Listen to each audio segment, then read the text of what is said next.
The Mariners just lost a series to the Red Sox after a sweep of the Guardians. The Mariners pitching does look like it's getting back on track, though. Today we're going to talk about that, along with some MLB draft discussion and one really fun trade for you guys that the Mariners could be doing here in the next month or so. John, anything to say before we get started today?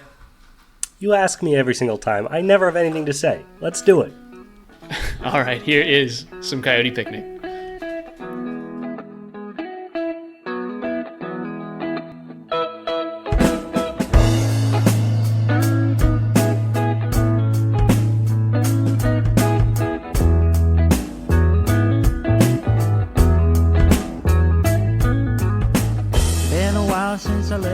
All right, John, it's a Mariners fully loaded podcast today. There's not a ton of Seahawks news, not a ton of news anywhere else.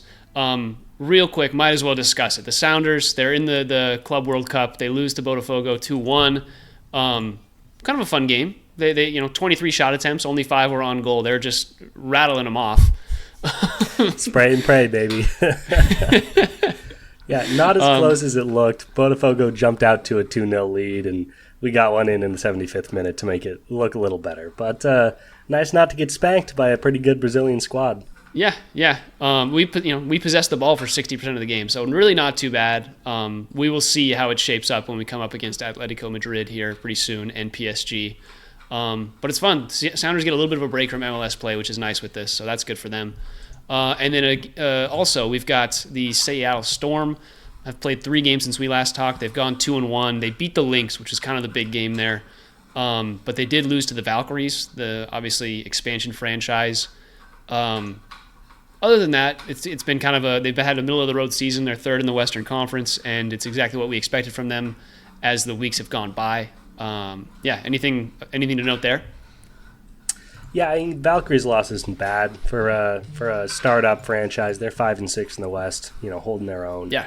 Storm at 7-5. I don't know. Sample size is starting to get pretty big that this team is above average, even with limited play as Dominique Malanga develops. So it's been an encouraging season, and I really think we've talked a lot about where that's coming from, and I really look to 2 things to explain it. One is that this team as a unit leads the WNBA in both field goal percentage and 3-point percentage, so they're a very efficient offensive team. Despite not being close to the top in points, they just play at kind of a slower pace. And the other one is Gabby Williams. Man, she has just come on like a freight train this season. A very, middling role player last year, but stepping up in a big way. She's 3rd in points at 14. She's averaging 4.5 assists, which is 2nd on the squad behind Skylar Diggins, and her defense has been awesome. She's averaging 2.7 steals per game, which is more than double the next closest player. She had an 8-steal game yesterday. Absolutely monstrous work from Gabby. So just wanted to shout her out. This season's been kind of perplexing, but she's a big part of the calculus as to why this team is above 500. Yeah, and the fact that she's been able to come on strong and is kind of a part of the young core, that's really nice to see. Just, we've got the kind of bigs that we need for the future, and we can be relatively decent now and kind of continue this pace. So I've been happy with their play, even though it's not super, super stellar or anything like that. They've been pretty good. All right, John. Like I said, we've swept the Guardians. We lose to the Red Sox in this series 2-1. Get the plus run differential, +4, but we win one game 8-0. We lose one 2-0 and lose today 3-1. All things considered, our pitching staff gave up 5 runs in 3 games to the Red Sox, and then against the Guardians, right? We did totally fine. We go, let me pull it up here. Yeah, we gave up 5 runs to the Guardians in 3 games as well. So 10 runs over the last 6 games. That's looking pretty good in terms of this pitching staff and everybody. Who do you want to talk about first? What do you want to touch on with this set of games? Well, yeah, I think you hit the nail on the head. Obviously, would have been nice to snag a second game against Boston and have it be 2 straight series wins, but the massive return to form from our starting pitching has been the story of these 2 series. We were just talking about coming off the back of the Diamondbacks that, what's going on with this unit that's supposed to be so elite. I know there's been injuries, but, where is the truth in the stats? And, 10 runs in 6 games against 2 quality teams. Obviously, Boston's lost some offensive punch. We'll talk about that, but it's just good to see. Obviously, our 2 losses to the Red Sox, we put up 1 combined run in those 2 losses, so it's just back to Mariners baseball as we expected it to be. Still frustrating at times, but at least we know who to be frustrated at. Yeah, it was one of those things. First of all, great to have Logan Gilbert back. Punches out 10 guys in his first start. I believe that was Monday against the Red Sox, so he gets the loss there, but a really good start, all things considered. And then Brian Wu returned to form yesterday, the 17th. Really good start from him. I think he went 7 scoreless. Emerson Hancock on Sunday was really nice. Like, our starting pitching is really what we need to talk about here. And, yeah, it's just like we've been so good over the course of the last week, basically. Like we said, against Arizona, during that kind of loss streak, our pitching was so poor, and we talked about it. We talked about the need for this team to kind of return to form. Bryce Miller, being kind of the injury-riddled season that he's had, has not been providing for us. And I think the break there and kind of getting back to, okay, we know this is the starting pitching lineup right now. It's Gilbert, it's Castillo, it's Wu, it's Kirby, and it's going to be Hancock. Hancock's going to be our 5th guy. I think we know that now. I think that's a really solid 5. Like, if you really think about it, Miller is probably better than Hancock, but Hancock has been really, really good. And I can feel a lot more comfortable knowing that this is going to be it going forward, barring any injuries. So it's nice to be going through this. We've got this huge Cubs series that you and I are going to be going to this weekend, which is super, super exciting. And then Minnesota, Texas. Like, this is going to be a tougher stretch of games, and it's all the way. 10 straight away games is going to be tough, but hopefully with this pitching staff and this core of people, we can really lock it in here. Yeah, and a good stretch here is so important for the team. Obviously, the Astros continue to build a lead. The Astros are so good right now. It's crazy. Yeah. Well, and it's a season of up and downs, and at some point they will come down. They were so middling to start the year. They'll come back to earth, but they've got a 5-game lead on the division, and the Mariners can help themselves out. They're 1 game above 500. They don't deserve to be, closer than 5 from the division lead. But now that Gilbert is back, arguably the best player on the entire roster is back playing, we're all out of excuses. Our pitching staff, to your point, Miller is probably going to be a loss for the season, which is too bad. But, considering that Wu is still doing Cy Young level stuff, 7 scoreless against the Red Sox yesterday. And Gilbert is back. George Kirby and Castillo can arm wrestle for the 3rd spot.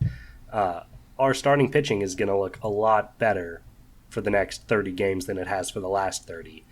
And yeah, I just think, being on the road this much hurts, but it's also a good opportunity to take a good chunk of the road schedule and turn it into something positive, and they'll get back to playing in Seattle come July, and that'll be if we can be within 3 or 4 games for that home stretch, I would be very encouraged. Yeah, there was some news in terms of Jerry DiPoto talking to the media too. It's like the potential for a move for them to make is coming up pretty quick here because they're kind of the early ones to the punch when it comes to the trade deadline. And be looking for it kind of in that early July to mid-July area. Like, be ready to see that. It may, maybe it comes a little bit closer to the trade deadline, but they've been open and willing to talk about them moving a little earlier than people would anticipate. I think what they really want to see is some teams fall off, whether that be the Diamondbacks and they can go for a Josh Naylor type or something like that. But they're looking for teams to kind of leech off of as early as possible because with this much time left in the season and this many teams kind of middling, it's tough to pick from the bones. But we will do as a team. It sounds like the Mariners are kind of looking for those opportunities right now, which is good. And we'll talk about one of those trades later. What I do want to do first is talk about the Rafael Devers thing. I think we should do that first because what a wild trade, dude. That's like just so bonkers. I feel like the Mariners could have gotten in on that if they really wanted to. Feels a little bit Luka Doncic-esque when it's like, okay, the Lakers traded for Luka Doncic, and it felt like there was no news about that. The Rafael Devers thing just happened out of nowhere. There was no leaks. Nothing happened where it was like, oh, he's on the trading block. He's just gone. How did you feel about that first and foremost? And then I want to hear from you, should the Mariners have even been in on that when it comes to getting DH? My first thought is undoubtedly, here go the Red Sox again, man. How are they doing this again? They trade Mookie Betts in the prime of his career and watch him just do amazing things on the Dodgers. The fans are protesting every day. They're still so upset about the Mookie thing. This ownership group is trying to win some trust back from this fan base. And what do but go ahead and trade a 28-year-old superstar who stepped up after the Mookie Betts trade, and trade him in the middle of what's been probably a career season for him. He's been unbelievable. His Savant page is gorgeous to look at. I'm trying not to think of how much I would like to have him in Seattle, but 94th percentile batting run value. He's just been so consistent. 99th percentile in walk rate. He's so good at getting freebies. And yeah, batting 274, 505 slugging, on pace to have 30 home runs. He's just having a fantastic year for the Red Sox. And I guess no longer for the Red Sox, for the San Francisco Giants. Yeah, good thing we didn't see him at all this weekend. Or I guess this week. No kidding. Yeah, no kidding. He's probably the reason we got 1 instead of 0 against this Boston team. And yeah, I got to be honest, I was not blown away by the return package. And yeah, with a star of his caliber, I don't understand. It never hurts to have it floated that he's on the block. That's not going to get San Francisco to pull their offer if it's floated that he's on the trade block. All it's going to do is open you up to potentially better offers. So, classic Boston. I feel awful for Red Sox fans, and I'm kind of blown away. Yeah, it was one of those things that, like, it makes sense because over the course of this season, right, he started off slowly. He had the whole Alex Bregman getting the third base spot, and does he have to move to DH? Does he have to move to first base? They wanted him to do a bunch of different things, and it was just a little bit of a conflict of emotions, I feel like, at a certain point with Devers and the Red Sox organization. But at the same time, this guy is such a good player. The conflict that you have is with the Red Sox, and it's like any team that is willing to trade for this guy knows that it's a Red Sox thing. They know the value that he brings. It's not like it's diminished in any way by what has happened. And it felt like they were just like, okay, just this is a dead asset. It's a hot potato. Let's just throw it as quickly as possible.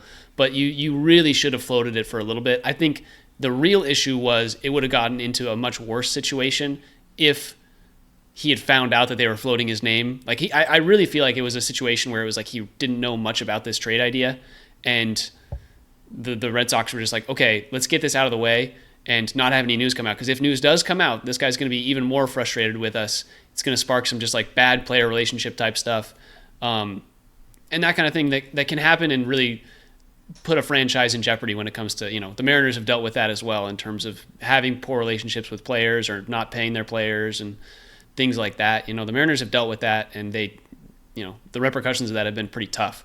So the Red Sox definitely didn't want to do that. But at the same time, you should have still floated the name out. I think you can still get so much more. It's also, it's trade deadline time. Every single team in the MLB has a list of their assets that they are prepared to send out the door. If get the offer from San Fran and say, hey, can I call you back in half an hour? And then just start cold calling teams and be like, hey, you've got 10 minutes to give me your best offer before I'm pulling the trigger on a Rafael Devers trade. And, for all we know, that happened and just nobody came up with anything better or got back to him. But this felt very quiet. And, yeah, I just, what are you worried about? Him being more infuriated with the franchise? At some point, you max out that meter and you might as well get value. So, I don't know, man. He's a really good player to go out the door for. Yeah.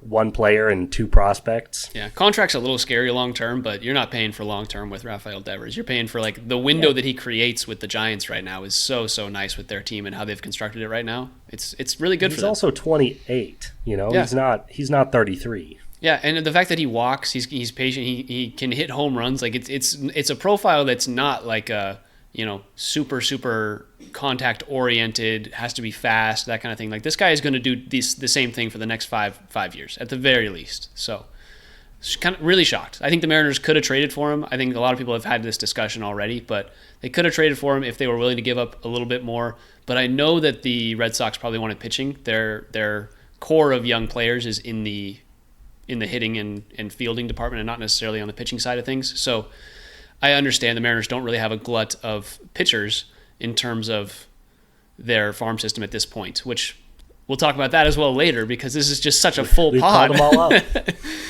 all out. But with that, do you want to talk? We've got a few options here. Do you want to do floaters and flounders? Do you want to talk the potential trade that we discussed earlier, or do you want to talk MLB draft right now? Well, let's finish up what's going on right now, and then we can talk about trade potential. Deal. So let's start with floaters or flounderers, and I'm just going to go ahead and go first and talk about a guy that we've talked about at length. He may be the most discussed person on this podcast, and that is our boy, the eternal Cal Raleigh Sr. He went ahead. His dad told him that he's junior now because of everything Cal's doing at the plate. So, yeah, dude's been a monster. His avant page continues to excite me in ways I can't quite express, but 97th percentile in expected slugging rate, 99th percentile batting run value. He's slugging 622 right now. This was so crazy to me. Is I was looking, last year he had 34 home runs. That's awesome. What an amazing season. He had 34 home runs last year. He's got 27. We're at the halfway mark. It's insane. Is he going to hit 50 home runs this year? He's on pace to hit 62 home runs. He's on pace to hit the most home runs God. by a catcher ever. And it wouldn't even be close. Like it's crazy how good he's having of a season. And he's also got 8 stolen bases. Might as well say North that Carolina. one. Unbelievable. No, Cal Raleigh's... But he's also, it's just worth noting, he's coming off a good stretch too. He's in these 2 series, he's gotten a hit in 4 of the 6 games. He had 3 hits against that blowout against Boston. Triple away from the cycle. Yeah, and hit a home run in that game as well. Did he have 6 RBI? Oh my gosh, he was responsible for 6 of the 8 runs we scored. Yeah, I don't even know what more there is to be said about California. He's just been a monster. What I would say, and this has also been belabored to some extent of with the media and all of their discussions about Cal, but it's like the dude is hitting from the right side of the plate. That is the one thing that really wasn't happening over the last couple of years. And I don't know what's happened, but he's really tapped into his pull power from the right side, which is the big change, right? You look at his spray chart, and it's like, okay, he's got really not a ton of power to straightaway center. He pulls from the left side and he pulls from the right side, and he's able to put that out of the ballpark, which is the real thing. It's like usually if you're a switch hitter, it's really hard to be hitting with power from both sides just because one side is more dominant. That's how everybody develops in baseball. And the fact that he's able to do both is just, it's insane. He's also just, like you said, he's on a heater right now. He's doing great things from both sides. It's been so fun to watch. It is really insane. That's a fantastic note. Well worth bringing up. The power he's generating on both sides of the bag is insane. He's hit at least, I mean, obviously he's more powerful going out of right field, but he's hit 246. He's hit 7 home runs out of true left field.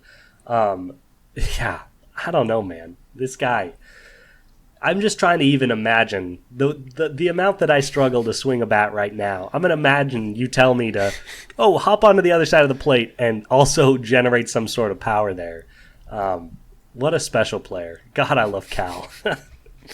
Oh, it's so great to have that extension for the next few years too. It feels so good. I will say he's, in terms of his at bats, he's on pace to be like basically dead even in terms of home runs from the left and home runs from the right. If he was to see, the same amount of at bats from both sides, right? He's got 8 home runs and 86 at bats on the right side of the plate, and 19 home runs and 181 at bats from the left side of the plate. So it's like very, very well distributed, nice and even. He obviously sees more, just like his days off are more when there's lefties pitching. And there's just less lefties in the league as well. But the guy has a 291 average with left-handed pitchers on base, or not left-handed pitchers. It's just like, it's insane how good this guy is hitting right now. And we have to shout him out. It's totally fair to just have this guy be our floater every single week until it stops happening, because he's playing at an MVP level. Yeah. Now here's a question for you. Just a fun question for you as a Mariners fan. For the next 2 years only, this is a 2-year deal, would you rather have Cal Raleigh Jr. or Julio Rodriguez? For 2 years, the next 2 years. Oh, the next 2 years. Which one would you rather have? It's definitely Cal. The catching position is the most important in the game, and it's not even close. And the fact that all of this offensive production is coming, like if he was hitting 230 and doing basically the same thing as last year, right? If he hit 34 home runs and did the same thing as last year, it would still probably be Cal. Like that's how good this season is. It's like it is leagues better than last year, and he's still playing better Like he was playing better than Julio last year. It's gonna crazy. Completely shatter last year. It's unbelievable. He's also just, by the way, batting 46 points better than he was last year, almost up to 270 on the year, which is all I asked for him. I didn't ask him to hit 62 home runs. I just wanted to see 270 production from him. So I appreciate him accommodating both of our desires there. I can't remember. Hold on. I have our predictions typed out in the notes. You remember at the start of the season we did predictions for the Mariners. Let me pull it up because it was right in March.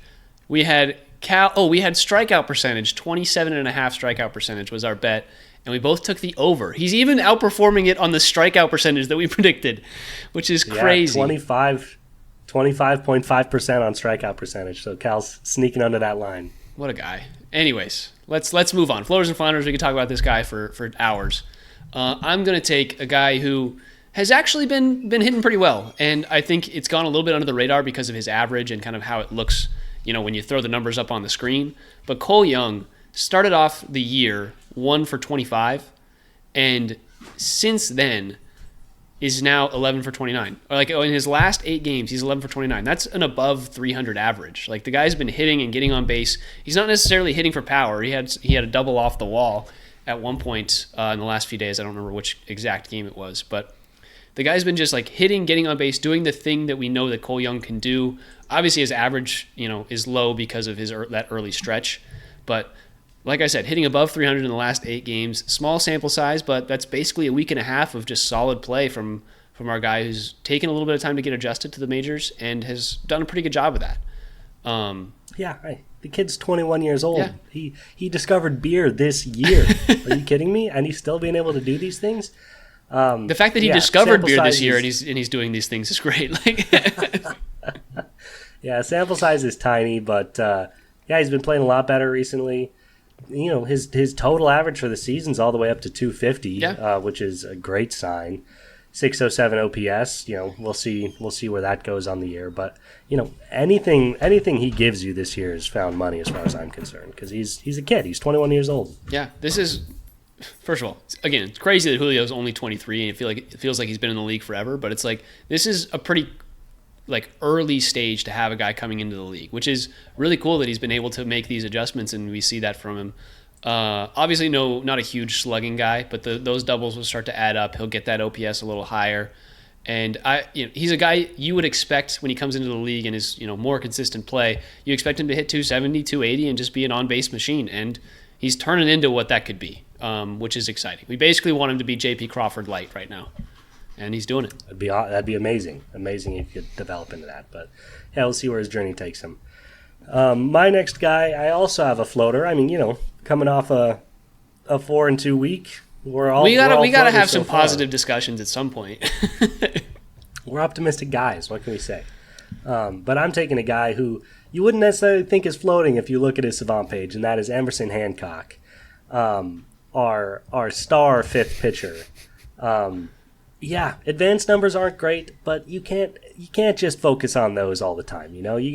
Sometimes you gotta look at the game logs, and frankly, he's been really, really good in the month of June. He's got a 1.53 ERA in the month of June. It's over the course of 3 outings so far. But considering his first outing in Detroit, he came out with a 81.0 ERA. The fact that he's all the way down to, what is he at now? He's like 4.48 on the year. Pretty good. And the month of June, he's been relatively lights out. He gave 7 scoreless innings for us against Cleveland, 2 earned runs in 5 innings against Arizona, and 1 earned run in 5.2 against the Orioles. So just really good production over a good number of innings. And considering he's number 5, what more do you want from this guy? Yeah, I'm a guy who likes to look at quality starts in terms of getting deep into games and things of that nature. But when you look at Emerson Hancock and you're like, okay, this guy has done exactly what you can expect from a guy in the 5-hole. His whip is never going to be great, right? He walks a little too many people in terms of that. He's kind of like the Randy Johnson if you take that into perspective. Randy Johnson never had a low whip, but you still liked having Randy Johnson on the mound because even though he was a little wild sometimes, could walk some people, it was still effective enough as a guy and as a pitcher that he could get outs and get out of any jams that he put himself in. Yeah, he's doing really well. I think the start against Cleveland is definitely his best start of the year so far. 4 strikeouts, 1 walk. Like we said, never a huge strikeout guy. The most he's had on the season is 7. But what he makes up for with that is just a high ground ball rate, limiting the hard hits. And yeah, he's just doing good things. Good movement on his fastball and sinker. So all of that's just been very, very pleasant to see from Emerson. So good for him. I am going to take, with the last and final floater or flounderer, just another floater. We might as well. We might as well have some good discussions after what has been what was the roughest 3 weeks of Mariners baseball of the season so far. And that is going to be a guy that I kind of gave some slack to, or gave some smack to, rather, in Edward Brizardo. Edward Brizardo, basically our third reliever. I think it's probably Munoz, number 1, Brash, and then an argument for Gabe Spire or Edward Brizardo, depending on how you're feeling that day and who's at the plate. But Brizardo throws basically 50% sliders, and in terms of hard hit percentage, he does not allow it. Or hard hits allowed, he doesn't allow them. 30.6% of the time is a hard hit ball, and that is super good. 95th percentile. Doesn't get ground balls. He really just gets kind of pop outs, gets some strikeouts, but he's just trying to induce weak contact, and he's not striking people out. He does walk to people. That's kind of the general relief pitcher profile, but he's just doing great things on the mound, limiting that hard contact, getting exactly what is needed from basically the 7th inning guy. That's what Edward Brizardo has been for this team, and we haven't talked enough about the relief staff because they've either been doing really poorly or just very middle of the road. And so I had to shout this guy out because it's been Munoz and him really locking it down over the course of the season. Nice. Well, I love to see it. I don't know anything about Brizardo, to be completely honest with you. I've not been following his year at all, but glad you're able to, keep me informed with some of these guys that slip under my radar. Yes. All right.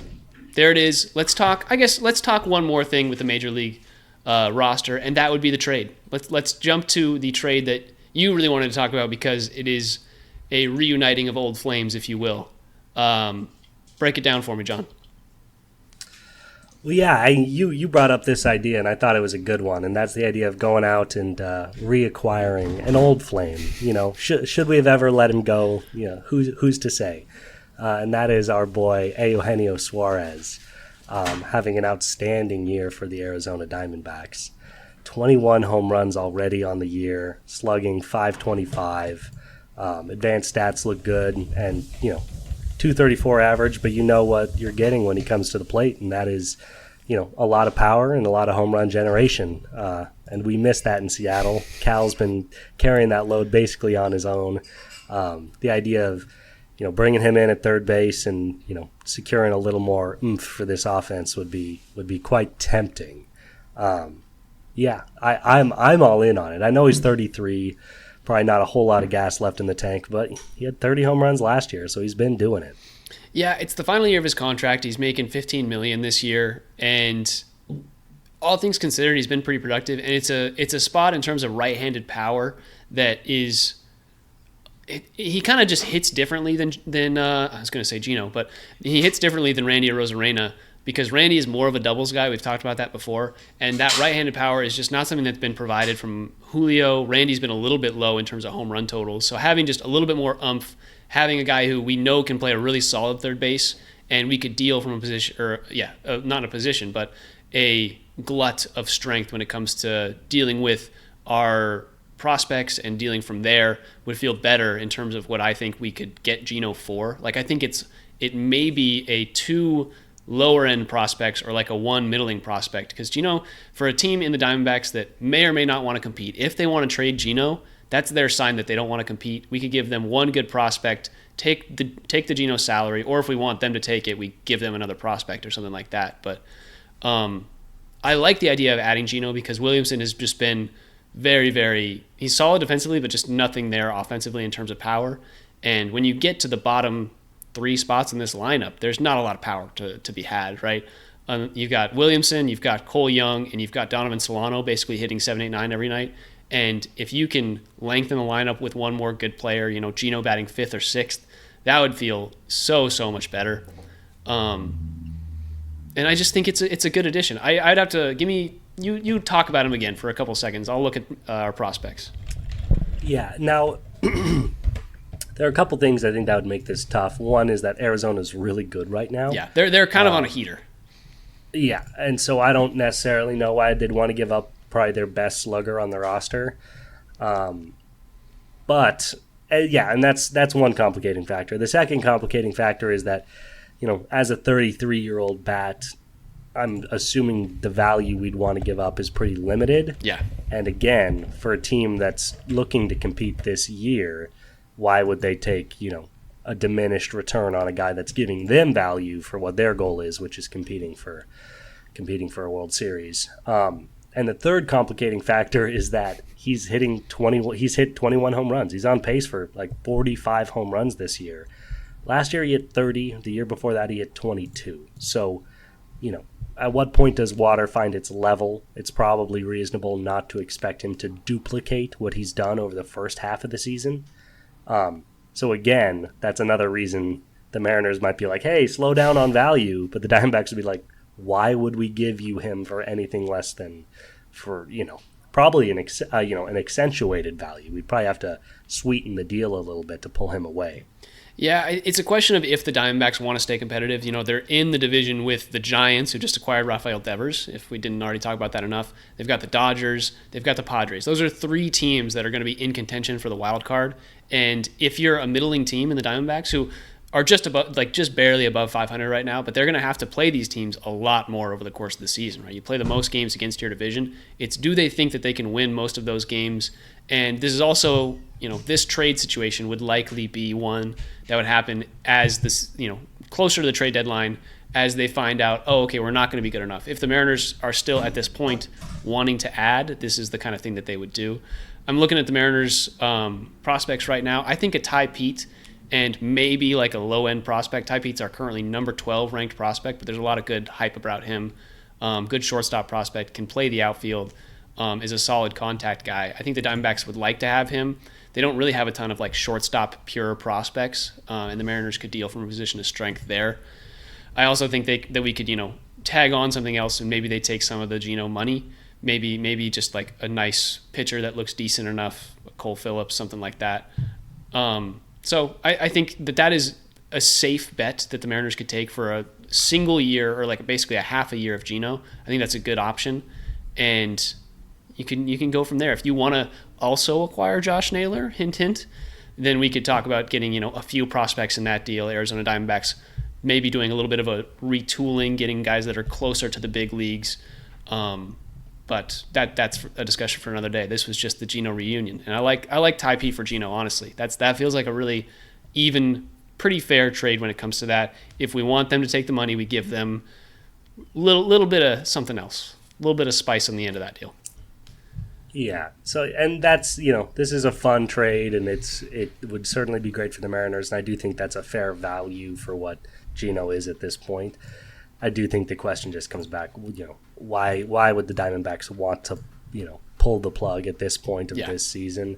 And I do think ultimately that's probably what stops this one from happening. So if in a month Geno's not back on the Mariners roster, don't come yelling at us. We do see the flaws in the plan. We just like talking about this stuff.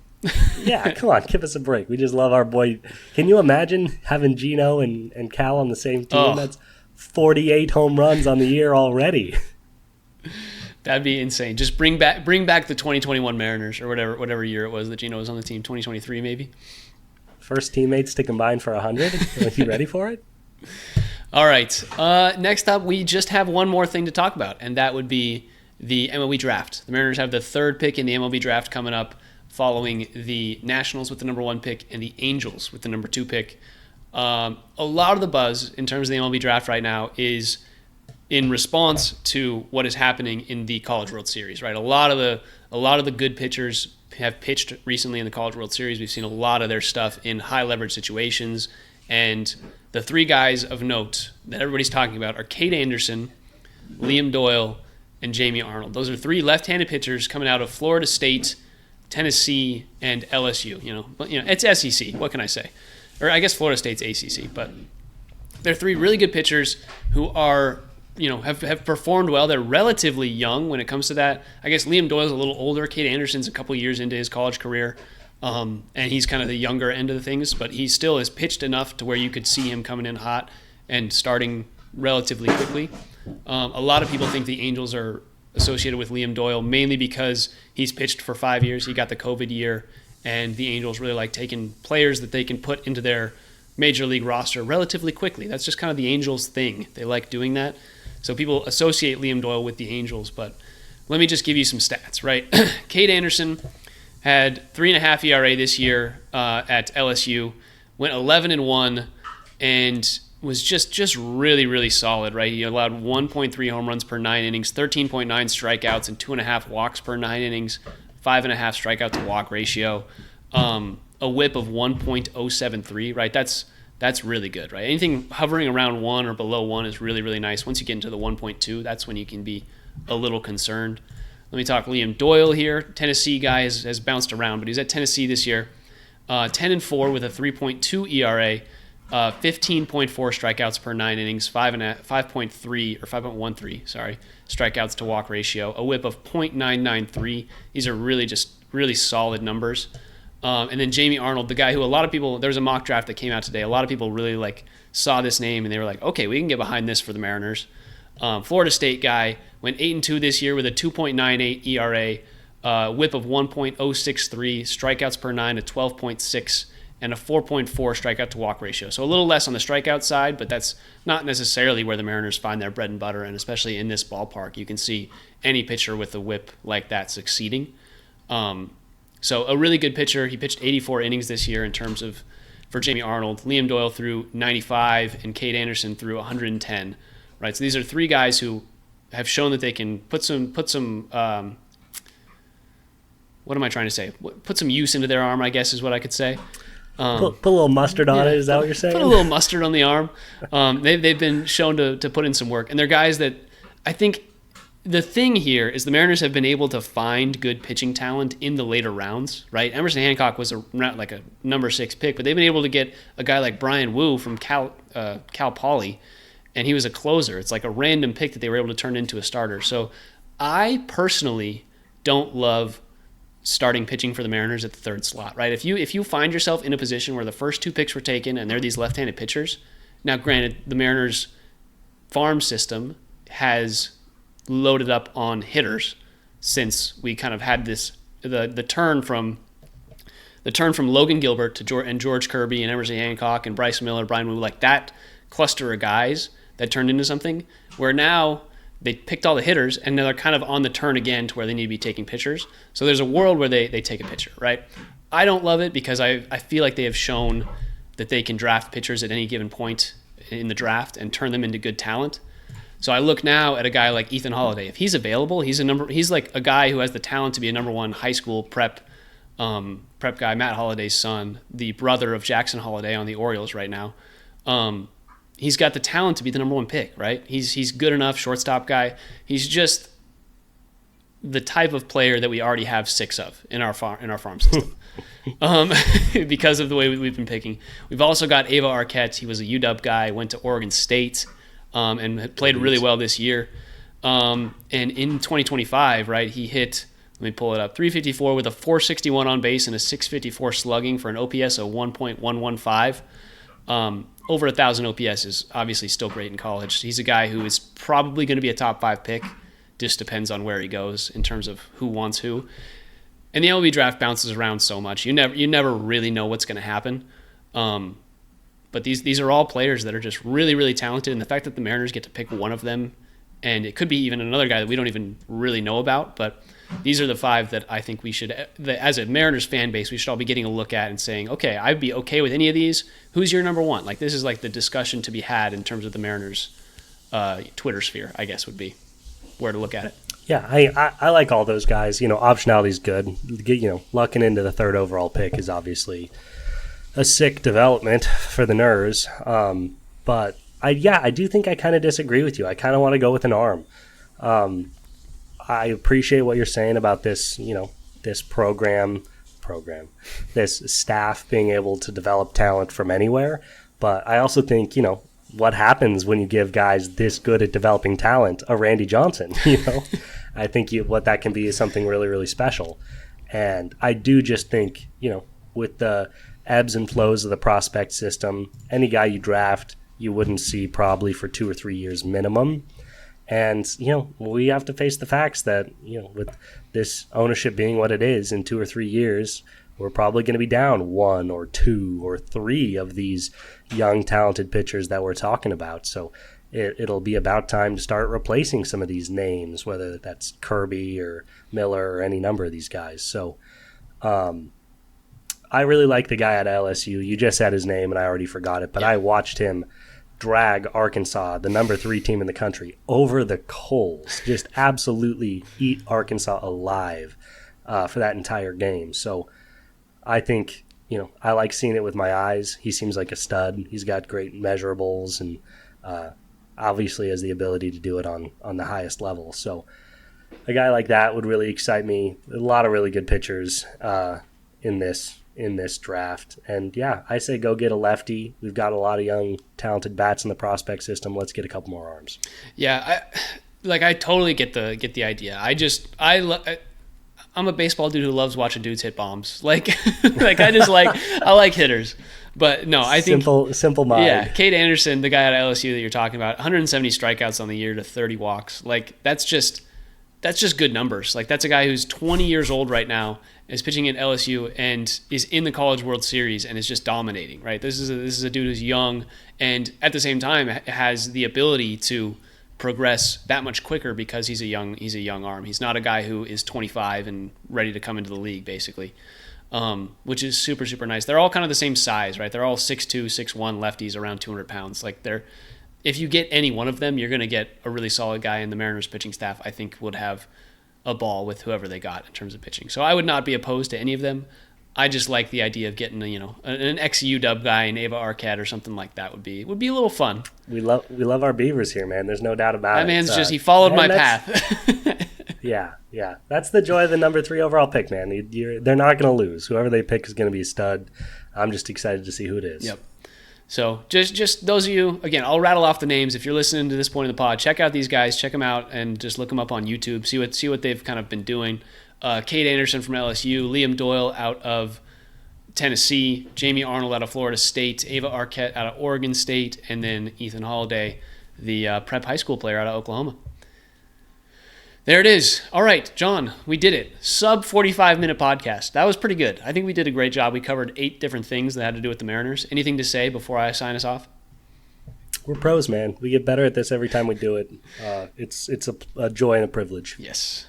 I gotta go play some pickleball. So with that, this has been a Sound Up Seattle podcast. If you enjoyed this episode of Sound Up Seattle, please feel free to give us a follow on Spotify, Apple Podcasts, or wherever you're listening. You can also view us on YouTube. Check out our gorgeous, gorgeous faces. John loves to look at you guys directly into the camera, so make that good eye contact with everybody. You can also find us on Twitter, TikTok, and Instagram at Sound Up Seattle, all lowercase, all one word. You can email us questions, comments, concerns at soundupseattle@gmail.com. You can find me, Tyler, at TyCart50, everywhere it's important. And you can find John. Grinding away, man. They don't give engineers the summer off, and it makes me sad. That is true. I'm sad to not see the controller hung up behind you, but I do understand the gaming, the lack of gaming going on, so I appreciate it. All right. With all that being said, let's go Nerds, baby. Let's go Storm. Why not?